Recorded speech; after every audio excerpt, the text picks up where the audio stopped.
On a tous en nous quelque chose de vous.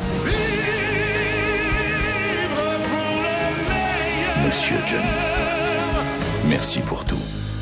Émission spéciale sur France Bleu.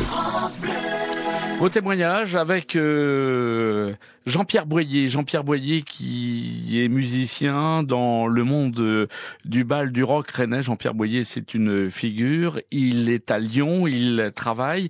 Il est aujourd'hui ingénieur du son. Il a été musicien. Il a travaillé très longtemps avec Johnny Hallyday. Jean-Pierre, bonjour. Bonjour. Alors Jean-Pierre, merci d'être à notre micro par le biais du téléphone. Jean-Pierre, on rappelle que vous avez commencé ici à Rennes par faire un peu de guitare et monter un groupe, puis oui. Des groupes. Alors on va rappeler, Jean-Pierre, si vous le voulez bien, le nom du premier groupe. Ah bah c'est les Atlas. Les Atlas, voilà. Les Atlas. Qui existe d'ailleurs toujours. Oui, d'ailleurs qui était à la fête du Beaujolais il y a peu de temps en centre-ville à Rennes, chez ma tante. Et il paraît qu'il y avait, ça a fait un carton puisqu'on pouvait même pas se. Il y avait une bonne ambiance, c'était sympa comme tout. Jean-Pierre, après il y a eu, je crois, l'arrivée chez Paul Ronimel ou entre l'arrivée chez Paul et les Atlas, il y a eu d'autres groupes, Jean-Pierre. Oh, il y a eu un petit mélange. Effectivement, j'étais assez longtemps chez Paul Ronimel pour faire ce qu'on appelle à l'époque des bahuches. Exactement. Et donc, il y a eu aussi des groupes comme Pourquoi pas, Ulysse, ce sont des groupes avec lesquels, surtout Pourquoi pas, je suis passé au Golfe de Roux, là où était passé Johnny justement à ses débuts. On a donc suivi un peu les traces du maître. Et voilà, ça c'est toute une période aussi. Qui a permis de faire de la musique dans de bonnes conditions. Alors justement, Jean-Pierre, avant de parler de une partie de votre carrière que vous avez passée aux côtés de Johnny, avant que vous le connaissiez, a marqué l'histoire du bal, l'histoire du rock. Ah de toute manière, Johnny, je suis sans doute pas le premier à le dire, mais Johnny c'est une figure extraordinairement importante dans le domaine de la musique en France, puisque il a quand même permis l'éclosion du rock and roll. Suite à Presley et compagnie en France. Et effectivement, même à l'époque du bal, tout le monde était imprégné, on était obligé de jouer du Johnny parce que sinon ça marchait pas. Et voilà, donc il a effectivement inspiré tout le monde, pratiquement. Donc tout le monde a joué. Quand on dit qu'on a tous un peu quelque chose de Johnny, c'est vraiment vrai dans la mesure où on a tous joué à un moment donné de notre vie du Johnny Hallyday. Alors, vous aviez un excellent chanteur-imitateur qu'on aura tout à l'heure, qui est un de vos amis, c'est Loulou Briand, qui chantait parfaitement bien Johnny. Chanter le Johnny. Absolument. Alors, la suite de votre belle histoire, Jean-Pierre, vous quittez le monde du bal, que vous respectez complètement. Voilà, Et après, il y a une rencontre avec Johnny Hallyday. C'est évident, c'était une bonne école, mais bon, j'étais passionné à l'époque là. Déjà à cette époque-là, j'étais passionné par tous les problèmes liés au son, à la sonorisation, et donc par la suite j'ai monté un studio d'enregistrement. À la suite du studio d'enregistrement, parce que là on va abréger, le studio d'enregistrement m'a pris un peu plus de 5 ans avec plein de figures rennaises, et à la fin du studio d'enregistrement. Ça s'est bien quelque part, ça s'est bien goupillé puisque j'étais appelé pour aller faire ce qu'on appelle les retours de scène chez Johnny Hallyday. Donc voilà, c'est là que j'ai commencé à travailler avec lui. Alors la première poignée de main, si je puis dire, la première rencontre avec Johnny, vous en souvenez bien sûr. Comment ça s'est passé, Jean-Pierre ? Évidemment. C'est-à-dire que mon ami Rocky, qui était le guitariste chef d'orchestre de l'époque de Johnny, m'appelle en me disant « Johnny veut te voir demain ».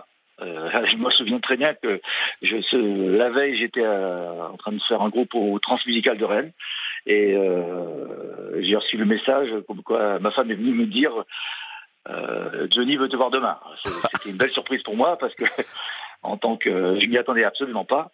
Et donc le lendemain, j'ai évidemment très rapidement pris un train. J'ai débarqué au Zénith. À l'époque, il était au Zénith à Paris. Et donc j'étais directement le voir dans sa loge. Voilà, donc c'est un souvenir effectivement assez marquant. Et Jean-Pierre, avant que vous soyez allé le voir dans le train, ça a dû cogiter en disant je vais voir Johnny, quoi. Surtout qu'effectivement ça faisait partie c'était déjà une idole bien en place et puis quelqu'un que j'admirais déjà énormément. Donc avoir l'idée de travailler avec lui, c'était effectivement quelque chose d'assez bouleversant pour moi. Alors, cette première poignée de main et cette rencontre, Jean-Pierre, ça s'est bien passé, bien sûr? Oui, bien sûr. La preuve, c'est que j'ai continué à travailler avec lui. Oui, non, ça s'est très bien passé. Et puis, c'est Johnny, tout le monde parle de son extraordinaire charisme. Et c'est vrai que quand on se trouvait face à ce monstre sacré, c'était toujours très impressionnant, effectivement. Alors, ce qui n'empêche pas qu'il était d'une gentillesse extrême, puisque moi, c'est le souvenir que je garderai de lui. Son côté très sympa, très amical. Vraiment pas du tout star comme il aurait pu l'être avec les gens qui débarquent autour de lui, quoi. C'est ce qu'on entend depuis oui, j'imagine que vous devez l'entendre pas mal, oui. Ouais, que les gens qui l'ont approché, je dis bien qui l'ont approché, parce qu'entre ceux qui l'ont approché et qui l'ont pas approché, ça c'est, il y a un monde, mais on dit bien, les gens disent qu'il était vraiment très sympathique, très gentil. Ah oui, c'était un gars qui avait l'abord difficile parce qu'il était trop entouré à une époque, mais par contre, quand on travaillait avec lui et où on avait un accès assez facile, et puis il était très ouvert, on pouvait discuter de n'importe quoi, et il était très très sympa. C'est vrai, j'ai ce souvenir-là. Jean-Pierre, je crois vous avoir entendu dire, je ne sais pas si mes propos sont exacts, mais vous allez me reprendre en cas de... si je dis des bêtises, vous avez travaillé également avec Eddie Mitchell, vous disiez que c'était au niveau du son deux personnes différentes. Eddie Mitchell était beaucoup plus difficile d'accès. Disons que Eddie porte son nom, on l'appelle Monsieur Eddie, c'est pas pour rien. Eddie met toujours des... Bon, Eddie, il a une espèce d'abord un peu plus, on va dire, quelque part, mais qui ne s'empêche pas qu'on peut avoir de très bonnes discussions, parce que Eddie, en termes de discussion, il est aussi très intéressant, mais je dirais c'est moins évident au premier abord que Johnny. Voilà.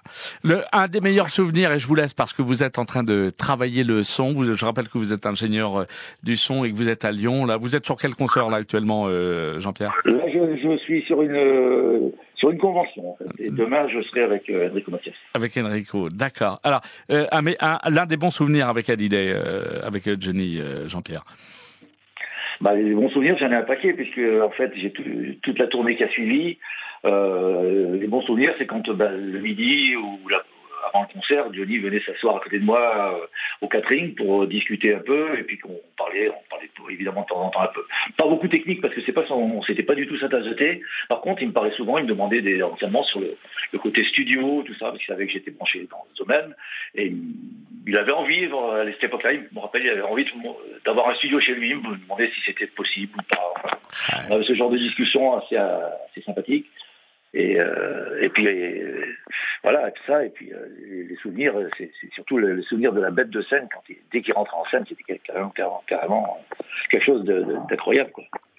Jean-Pierre Boyer, merci beaucoup pour votre témoignage. Merci. Alors, derrière, Jean-Pierre, j'étais obligé de mettre l'idole des jeunes parce que ce sont des morceaux que vous avez joués et rejoués maintes et maintes fois à Noyal-sur-Vilaine et autres scènes, Jean-Pierre. Oui, absolument. Oui, on a fait tout le répertoire, et avec beaucoup de plaisir, parce que c'est toujours agréable de jouer du Johnny. Ça, pour un musicien, je ne connais pas beaucoup qui pourraient dire le contraire. Jean-Pierre, merci, bon courage. Merci beaucoup. Merci beaucoup. À très bientôt. À très bientôt. Merci Jean-Pierre Boyer. Au revoir. Les plus belles chansons de Johnny Hallyday sont sur France Bleu.